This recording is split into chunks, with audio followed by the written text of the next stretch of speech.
Disclaimer. This channel does not promote any violent, harmful or illegal activities. All content provided by this channel is meant for an educational purpose only. প্রেমের প্রস্তাবে রাজি না হওয়ায় মর্মান্তিক পরিণতি ছাত্রীকে জোর করে বিষ খাইয়ে খুন করার অভিযোগ প্রতিবেশী এক যুবকের বিরুদ্ধে।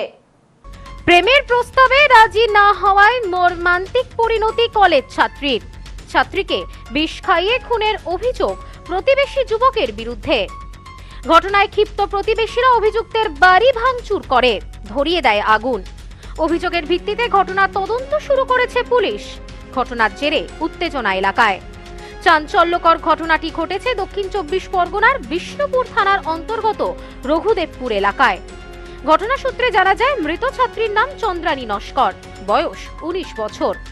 ঘটনা সূত্রে জানা যায় এলাকার যুবক বিশাল নস্কর দীর্ঘদিন ধরে প্রেমের প্রস্তাব দিয়ে আসছিলেন চন্দ্রানীকে, কিন্তু সেই প্রস্তাবে রাজি ছিলেন না তিনি। এই নিয়ে বিশাল তাকে মাঝে মধ্যেই রাস্তায় উত্ত্যক্ত করত বলে অভিযোগ। গত 25শে নভেম্বর চন্দ্রানীকে রাস্তায় আটকে তাকে পানীয় জলের সঙ্গে কীটনাশক খাইয়ে দেওয়া হয় জোর করে। বাড়ি ফিরে ওই পড়ুয়া মায়ের কাছে গোটা বিষয়টি জানায়। পরিবারের লোকেরা সঙ্গে সঙ্গে তাকে বাঙুর হাসপাতালে চিকিৎসার জন্য ভর্তি করেন। সেখানে দীর্ঘ 1 মাস ধরে প্রাণের লড়াই করছিল সে। বুধবার রাতে মৃত্যুর কোলে ঢলে পড়ে ওই ছাত্রীর মৃত্যুর খবর জানাজানি হতেই উত্তেজিত হয়ে পড়ে এলাকাবাসী। এরপর অভিযুক্ত ওই যুবকের বাড়ি ভাঙচুর করে ধরিয়ে দেওয়া হয় আগুন। খবর পেয়ে ঘটনাস্থলে এসে পৌঁছায় বিষ্ণুপুর থানার পুলিশ। ইতিমধ্যেই যুবকের বাড়ি ভাঙচুর এবং আগুন ধরিয়ে দেওয়ার ঘটনায় দুজনকে আটক করে পুলিশ।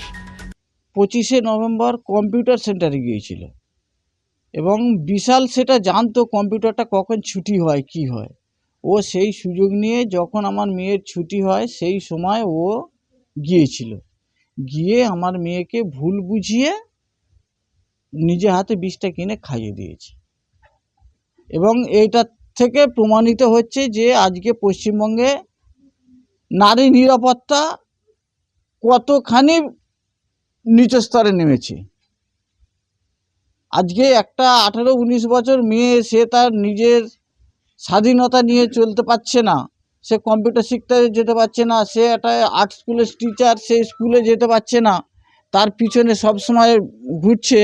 এবং আমি এখনো পর্যন্ত যেটা খবর পাচ্ছি এর সঙ্গে শাসক দলের কিছু কর্মী জড়িত আছে এবং পুলিশ সম্পূর্ণ নিষ্ক্রিয়। আজকে আমি এফআইআর করেছি 30শে নভেম্বর, আজকে হচ্ছে 25শে নভেম্বর, এখনো 25শে ডিসেম্বর, 1 মাস হয়ে গেল, আজ পর্যন্ত কাউকে অ্যারেস্ট করতে পারেনি পুলিশ। তবে মৃত ছাত্রীর পরিবারের পক্ষ থেকে থানায় অভিযোগ জানানো হয়েছে তাদের মেয়েকে বিষ খাইয়ে খুন করা হয়েছে। পুলিশের পক্ষ থেকে অভিযোগের ভিত্তিতে ঘটনার তদন্ত শুরু করা হয়েছে। এই বিষয়ে মৃত ছাত্রীর মা নন্দরানী নস্কর জানান, আমার মেয়ে কম্পিউটার শিখতে গিয়েছিল, সেখান থেকে বাড়ি ফিরে এসে কিছু প্রজেক্টের কাজ করছিল। তারপর মেয়েকে খেতে দিই, মেয়ে খেয়ে শুয়ে পড়ে। হঠাৎই রাত্রেবেলা বাথরুম করতে উঠে বমি করতে শুরু করে। তারপর আমাকে বলে, মা আমাকে হাসপাতালে নিয়ে চলো। হাসপাতালে নিয়ে যাওয়ার পর আমাদেরকে পুরো বিষয়টি জানায়। তারপর ওর চিকিৎসা চলছিল। আমার মেয়েকে জোর করে বিষ খাইয়েছে, যার কারণে আমার মেয়ের মৃত্যু হয়েছে। ছেলেটি বহুদিন ধরেই আমার মেয়েকে জ্বালাতন করছিল, আমার মেয়েটাকে বাঁচতে দিল না। আমি চাই পুলিশ ঘটনা তদন্ত করে দোষীর শাস্তির ব্যবস্থা করুক, আমার মেয়ের আত্মা শান্তি পাক। কম্পিউটারে যেতে কম্পিউটার থেকে আমার মেয়ে বাড়ি এসেছে, এসে বলো মা ভাত দাও, আমি গালে তুলে ভাত দিয়েছি।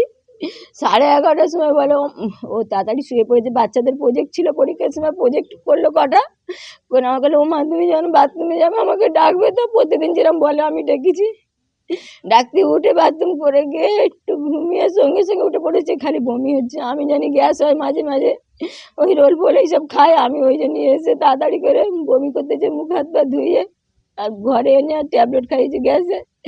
তাও বিশ্বাস হয় না, আমি বলে হয়তো বাতাস টাতাস লেগেছি বলে ওরা ভাসুরকে ডেকে ঝাড়িয়ে ও বলছে সে মানে ও মা আমার তুমি এতে নিয়ে চলো, ডাক্তারখানা নিয়ে চলো, আমার খুব কষ্ট হচ্ছে। আমি তখন আমার মানিককে নিয়ে চলে গেছি, কস্তুরী ডাক্তারকে বলেছে। তখন ও বলেছে কি ছিল আমি জানিনি, সবুজ রঙের ওই আমার খাইয়েছিল।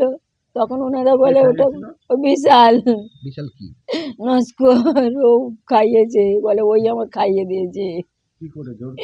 ও কি হ্যাঁ ও কি ধান সাপ নাকি ফুটে জানি না ওর সঙ্গে করে খাইয়েছে। এদিনের এই ঘটনায় যথেষ্ট চাঞ্চল্য ছড়িয়েছে এলাকায়। সকলের দাবি পুলিশ ঘটনা তদন্ত করে দোষীর শাস্তির ব্যবস্থা করুক।